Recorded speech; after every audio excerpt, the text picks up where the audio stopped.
ابھی زین صاحب جو 27ویں ترمیم میں آپ نے استثناء کی بات کی ہے تو اس کو ذرا الیبوریٹ کریں عوام کے لیے کہ میں اگر ایک عام فہم آدمی ہوں تو آج زرداری صاحب پریزیڈنٹ ہیں، ان کو استثناء ہے، کل نواز شریف صاحب ہو جائیں گے، مہینے بعد شہباز شریف صاحب ہو جائیں گے، مہینے بعد بلاول صاحب ہو جائیں گے، مہینے بعد گیلانی صاحب ہو جائیں گے، مہینے بعد راجہ صاحب ہو جائیں گے، تو اس کا مطلب ہے کہ اگلے 5 سالوں میں کوئی 20 پریزیڈنٹ پاکستان کے سلیکٹ ہو سکتے ہیں، سب کو استثناء مل جائے گا، کیسے ہی ہے؟ اچھا، پہلے تو نا استثناء جو ہے یہ کوئی قابل فخر چیز نہیں ہے، یہ قابل شرم چیز ہے. ہمارے قانون میں یہ پہلے بھی موجود ہے. پی پی سی کا سیکشن 84 ہے، وہ کہتا ہے کہ اگر کوئی مجنون شخص، جس کو ہم عام فہم زبان میں پاگل کہتے ہیں، وہ کوئی بھی جرم کرے گا تو اس کو استثناء حاصل ہے. تو یہ پتہ نہیں لا منسٹر صاحب نے کون سی دشمنی نکالی ہے ان ایگزیکٹو سے، پریزیڈنٹ صاحب سے اور آرمی چیف صاحب سے، کہ ان کو بھی استثناء دلوا دیا. ایک وہ سہولت جو کہ ہمارے قانون میں صرف مجنون لوگوں کو، لونیٹک لوگوں کو موجود تھی، وہ اب ہمارے صدر کو بھی حاصل ہے اور چیف آف آرمی اسٹاف جو کہ اب چیف آف ڈیفینس فورسز بن گئے. تو استثناء ایک قابل شرم چیز تھی جو کہ انہوں نے، آپ کہہ لیں ایک بیج آف شیم ہے، ایک جوتوں کا ہار ہے جو ان کے گلے میں ڈال دیا. ان کو تو نہیں پتا ہوگا لیکن لا منسٹر صاحب کو تو پتا تھا کہ یہ قابل شرم چیز ہے. دنیا کے کسی قانون میں بھی یہ جو استثناء ہے اس کو اچھا نہیں سمجھا جاتا. ہاں، ہمارے قانون میں صدر کو یہ پہلے سے حاصل تھا، لیکن وہ صرف اور صرف اس کے پریزیڈنسی کے دوران حاصل تھا. جس دن وہ ریٹائر ہو جاتا تھا اس پہ کیس ہو سکتا تھا.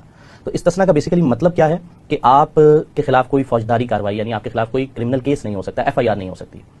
آپ دیکھیں ہمارے ماضی میں ایک مثال موجود ہے سلمان تاثیر کی. سلمان تاثیر کو اس کے استثناء نے اس کی جان لی، کیونکہ وہ گورنر تھا، گورنر کو بھی استثناء ہوتا ہے، اس کے خلاف ایف آئی آر نہیں ہو سکی تو پھر اس کو مار دیا گیا. اور اسی طرح آپ یہ دیکھیں استثناء کا مین پریکٹیکل مطلب کیا ہے کہ جس شخص کو بھی استثناء حاصل ہے، جیسے اب صدر زرداری کو یا آرمی چیف عاصم منیر صاحب کو، وہ کسی بھی شخص کو جا کے گولی مار دیں ان کے خلاف پرچہ نہیں ہوگا. وہ جا کے بینک لوٹ لیں ان کے خلاف پرچہ نہیں ہوگا. اور یہ غیر شرعی اس لیے ہے کہ ہمارے پی پی سی میں 295C بھی شامل ہے، گستاخی کی بھی ایف آئی آر ہے ان کے خلاف، تو گستاخی کی بھی ایف آئی آر نہیں ہو سکتی. تو علماء کرام بھی اسی وجہ سے اس کو حرام قرار دے رہے ہیں کہ گستاخی سے استثناء آپ کسی کو کیسے دے سکتے ہیں؟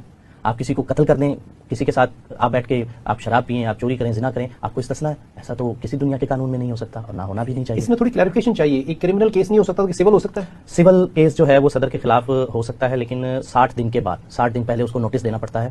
تو آرٹیکل 248 جو ہے، لیکن آرٹیکل 248 بھی صدر کو صرف اس کی ٹرم تک کا استثناء دیتا تھا. اب جو ہے انہوں نے جو ترمیم کی ہے اس میں انہوں نے ٹل لائف کر دیا ہے، اور ٹل لائف کر کے اس سیم استثناء، صدر والا استثناء، آرمی چیف کو، چیف آف ڈیفینس اسٹاف کو بھی دے دیا ہے. اور اس موقع پہ میں ایک تعریف کروں گا ہمارے سابقہ 2 پرائم منسٹرز کی. آپ دیکھیں جب نواز شریف کو سزا ہوئی اس کا صدر موجود تھا ممنون حسین. نواز شریف چاہتا تو اس سے پریزیڈنشل پارڈن لے سکتا تھا، نواز شریف نے نہیں لیا. عمران خان کو جب پکڑا گیا اس کا صدر 1.5 سال بیٹھا رہا عارف الوی. عمران خان چاہتا تو وہ اس سے لے سکتا تھا، معافی بھی لے سکتا تھا، پریزیڈنشل پارڈن بھی لے سکتا تھا. صدر کو نہ صرف خود استثناء ہے بلکہ وہ معافی بھی دے سکتا ہے.